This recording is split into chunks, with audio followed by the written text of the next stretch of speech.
mewajibkan tercapainya. Yang diwajibkan oleh Allah Subhanahu wa taala adalah prosesnya, perjuangannya. Tapi dalam berjuang pun mesti dalam jalan yang benar. Sebab meskipun tujuannya benar, kalau jalannya nggak benar, nggak bisa juga. Tujuannya ke Tasik, tapi jalannya ke Banjar kan nggak nyambung. Maka kita harus ketahui apa yang membuat zaman Rasulullah, zaman para sahabat ini, wabil khusus para sahabat, dikatakan sebagai khairul qurun, sebagai sebaik-baik zaman.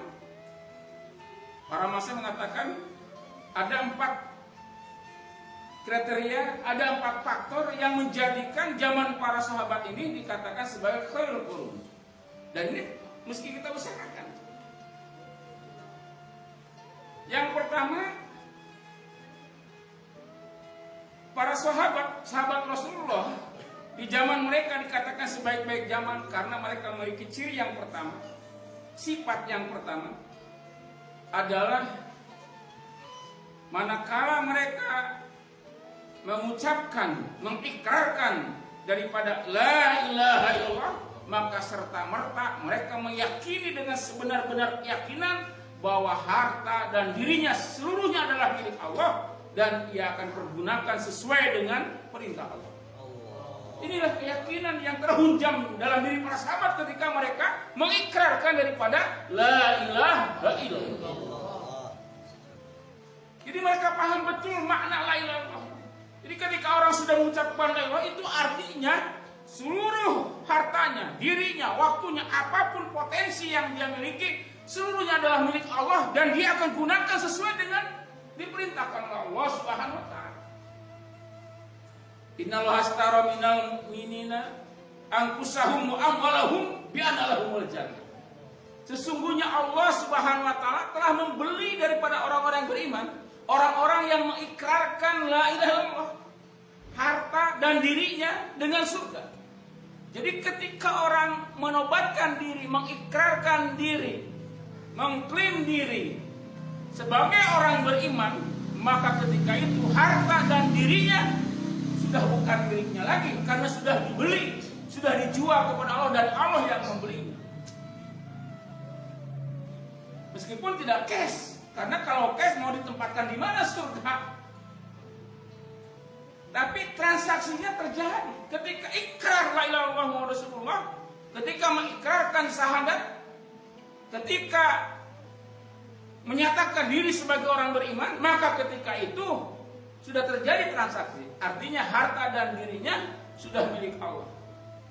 Sehingga dalam menggunakan harta dirinya itu tidak semua gue, tapi harus sesuai dengan apa yang dikehendaki oleh Allah sebagai pemiliknya.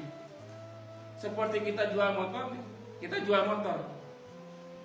Berarti motor yang tadinya milik kita ini terlepas kepemilikannya, menjadi pemilik daripada pembeli motor itu. Nggak bisa kita mengklaim mengaku-ngaku sebagai motor kita. Nggak bisa kita misalnya pinjam kemudian menggunakannya seenaknya, tidak sesuai dengan yang memilikinya. Jadi kalaupun kita menggunakan motor itu harus sesuai dengan pemiliknya. Dan kita tidak mengaku-ngaku. Inilah kepahaman para sahabat. Sehingga mereka tidak sungkan, tidak merasa berat ketika Allah perintahkan untuk menggunakan harta dan dirinya keluar jalan Allah, memperjuangkan agama Allah. Sedikit pun mereka tidak ada keberatan karena mereka paham tentang makna la ilaha illallah itu tadi. Tidak ada keberatan sedikit pun. Meskipun hartanya harus habis di sana. Seperti Sayyidina Abu Bakar, bahkan Rasulullah SAW sendiri ketika beliau menikah dengan Siti Khadijah, seorang hartawan yang kaya raya, tetapi ketika menikah dengan Rasulullah, seluruh hartanya habis digunakan untuk memperjuangkan agama Allah. Sehingga suatu ketika Rasulullah tidur di pangkuan daripada Siti Aisyah, tiba-tiba ada air yang jatuh ke pipi Rasulullah SAW, maka Rasulullah terperanjat, terbangun.